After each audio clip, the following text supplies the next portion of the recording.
Good morning and welcome to UG Chapters of English affiliated to BCU, 2nd Sem BA.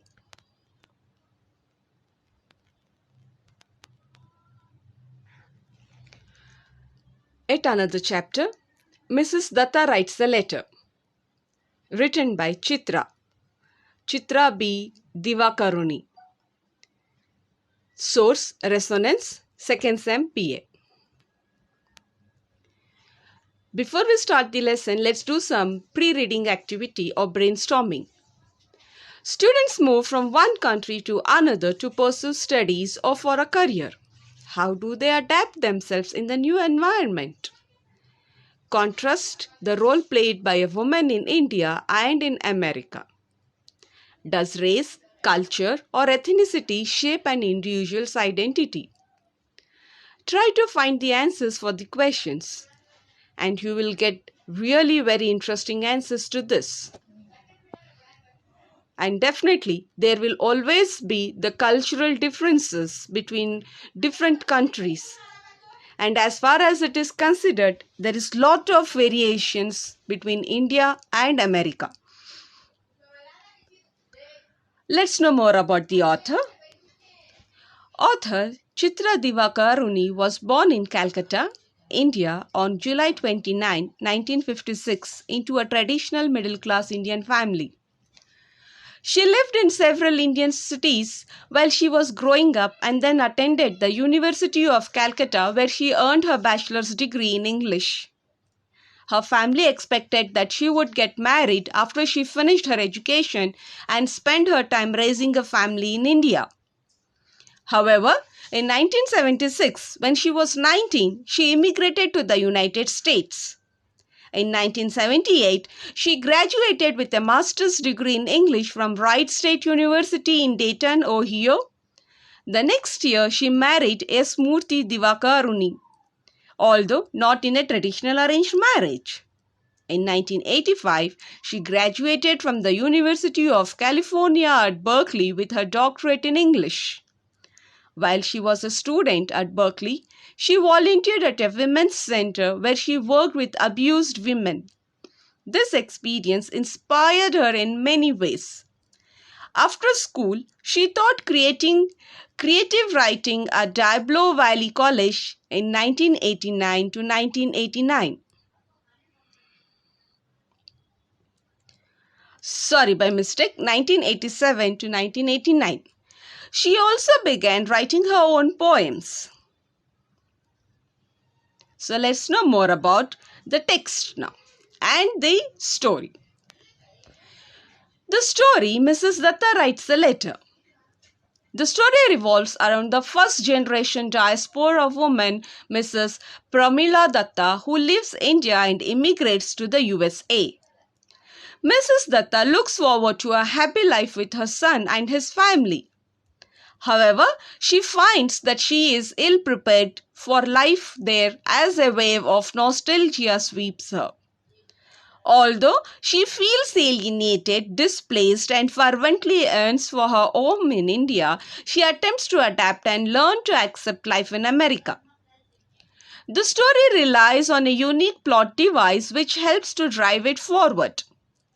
The plot device consists of two letters, Mrs. Basu's letter and Mrs. Datta's response, which play a pivotal role in making Mrs. Datta realize her inner strength and change her long-held beliefs.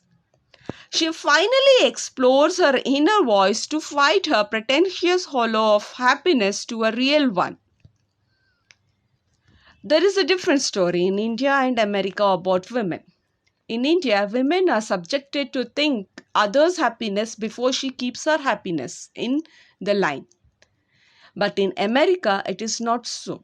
Individual happiness matters more than thinking for others. And here, that's a big shock, cultural shock. And here she finds it very uneasy to accept what is happening around her and how she cannot find that happiness.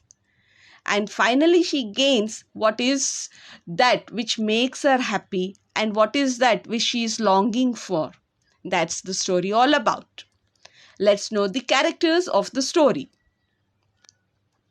The characters are Mrs. Datta, Sagar and Shyamali, her son and daughter-in-law, Pradeep, grandson, Mrinalini, granddaughter, Mr. Basu, Mr. Joshi, Mrs. Barosha, daughter-in-law, are neighbors who are in India. The conclusion. How does she find her happiness? Let's see.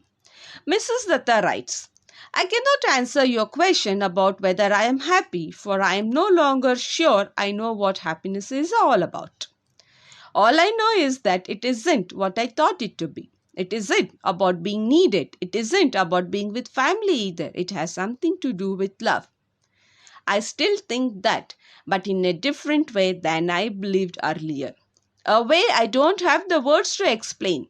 Perhaps we can figure it out together. Two old women drinking cha in your downstairs flat, for I do hope you will rent it to me on my return, while around us gossip falls.